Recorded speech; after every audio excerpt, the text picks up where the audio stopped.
Hello everyone, welcome to the Learn Biology Online, and today we're going to discuss about enzymes and their general properties. So enzymes are the important part of our body because they are the only one who performing different functions in different chemical reaction that is occurring in our body. Now you can see in the lockdown, number of migrants are moving from one place to another place by foot only.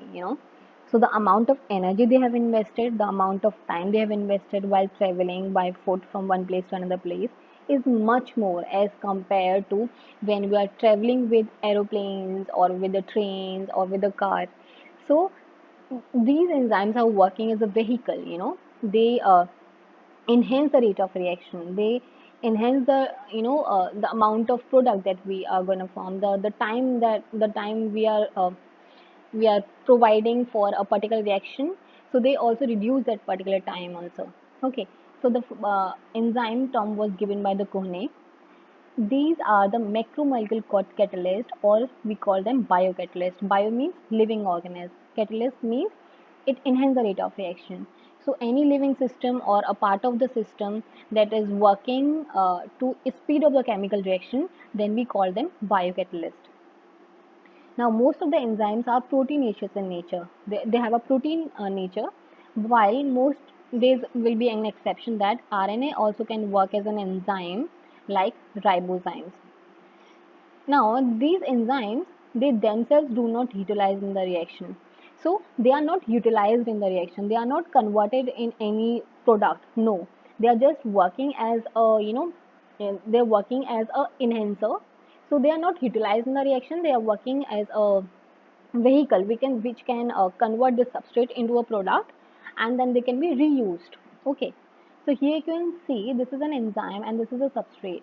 Now enzyme have a particular site which we call active site, and this active site has a specific amino acid that shows a complementarity with a specific substrate.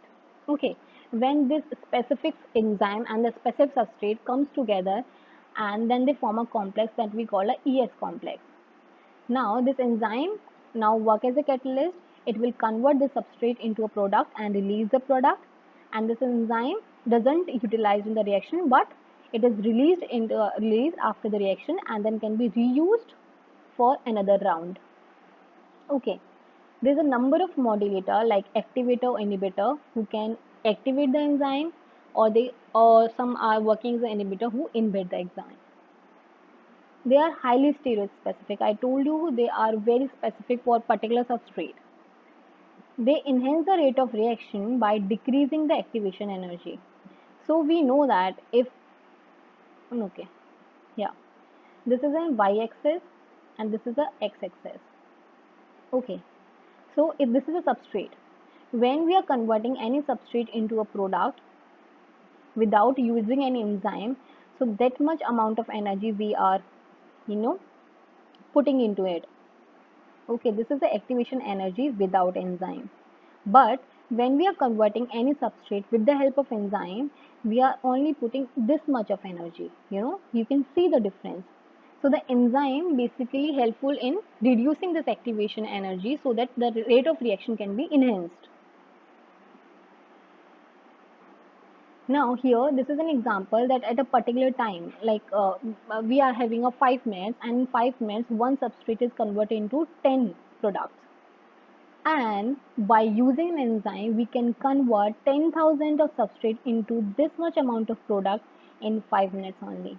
So here you can see the difference that why we are using an enzyme. Now the number of factors which affect the enzyme. First, the pH. At the optimum pH, the rate of the reaction is maximum. So we know that some of the enzymes which work in acidic conditions, some enzymes which work in alkaline conditions.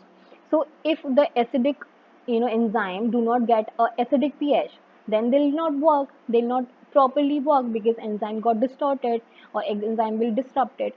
So they require an optimum temperature, and at optimum temperature the reaction will be maximum. So same for the temperature. At optimum pH, they'll also work at a maximum rate. Okay. Now substrate concentration, we're gonna discuss in the next slide. Okay, here. So this is the rate of reaction at a y-axis and this is the pH on x-axis. So you can see the enzyme will not work at a lower pH or at a higher pH and more efficient way as it will does at an optimum pH. So this is the optimum pH where the enzyme will show their more efficient way. They'll work at a maximum rate at their optimum temperature. You can see this pepsin is an acidic, enzyme, so they'll work more at acidic pH. Okay, if it is a 8, if it is a 8, then they will not work properly at 8 pH. So the pepsin will work in the acidic condition only. So they require an optimum pH. Here you can see this is the temperature on x-axis and this is the rate of reaction on y-axis. So at a optimum pH, the enzyme will work in a more efficient way. If we increase the temperature, the enzyme will denature. Na? So enzymes are made up of protein.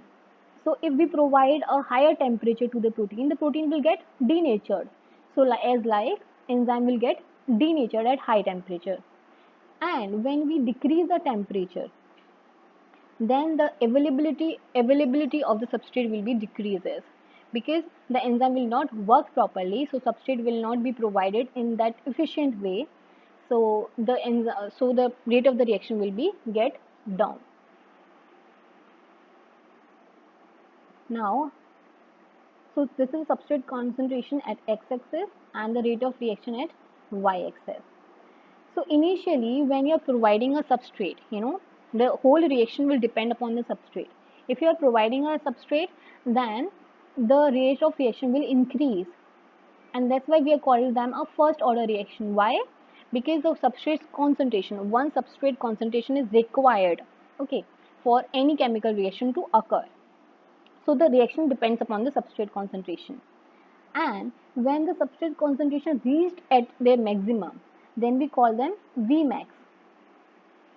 And when the enzyme having an active site and that get so the substrate that we are using and the enzyme that we are using, then they both reached at the saturation level. When the enzymes are occupied by each and every substrate, then they reached at the saturation level, and then we have this graph, the static graph. Then we call them zero order reaction. That means in that reaction, if we increase the substrate concentration or decrease the substrate concentration, doesn't gonna affect the whole reaction. Okay, that's why we are calling that zero order reaction, and this is a first order reaction.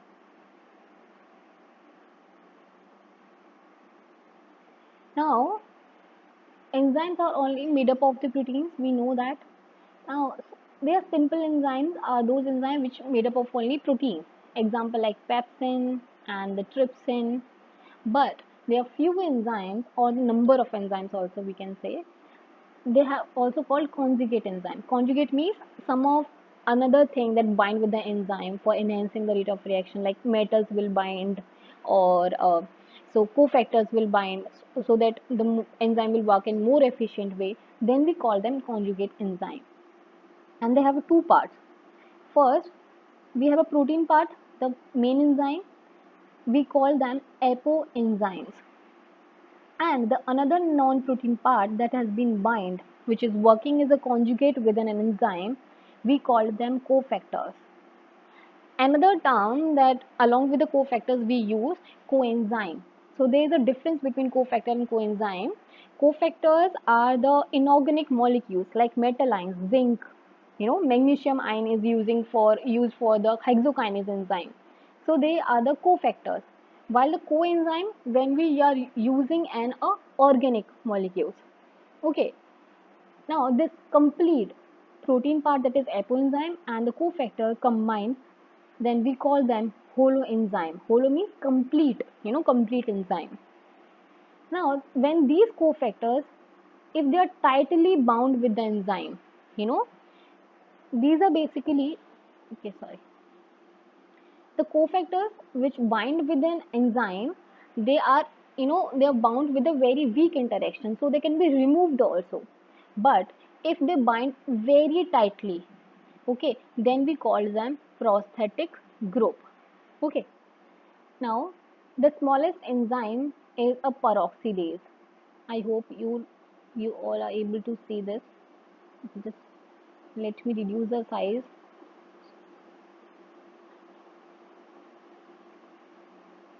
Yeah, I hope. And the largest enzyme is catalase enzyme. Now, enzyme have an active site, I already told you, where enzyme substrate interaction takes place.